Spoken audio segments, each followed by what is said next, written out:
لا تنسوا الإعجاب بالفيديو والاشتراك بالقناة وتفعيل الجرس.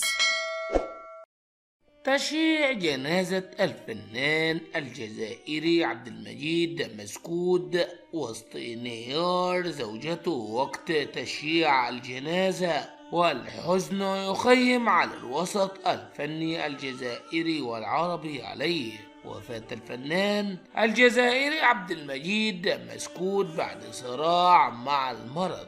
رحل عن عالمنا خلال الساعات الماضية الفنان الجزائري عبد المجيد مسكود بعد صراع مع المرض عن عمر ينهز 73 عاما.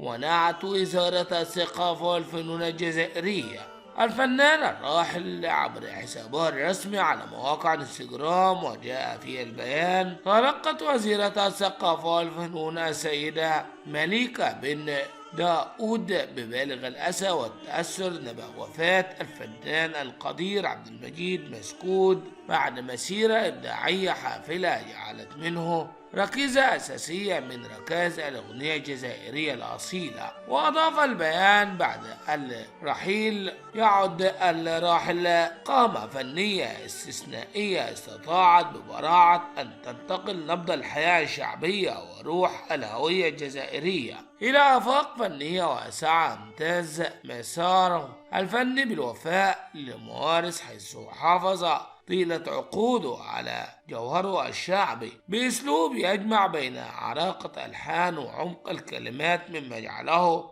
مدرسة تنهال منها الأجيال وتسلمهم منها قيم الإبداع والالتزام. وتابع برحيل عبد المجيد مسكود فقدت الساحة الفنية كنزا من كنوزها الحية ومبدعيها سحر فنية لخدمة التراث الوطني، تاركا خلفه رصيدا خالدا سيبقى محفورا في الوجدان الجامعي الجزائري. ولد الفنان عبد المجيد مسكود في 21 مارس عام 1953 بالعاصمة الجزائرية، ويعد من أبرز نجوم الأغنية الشعبية الجزائرية. وبدأ مسيرته الفنية عام 1969 حيث انطلق من خلال الكوميديا ضمن فرقة محمد توري قبل أن ينضم إلى فرقة المسرح الشعبي إلى جانب الفنان حسان الحسيني الشهير بوبو أقرأ. تشييع جنازته مهيبة وسط حضور كبير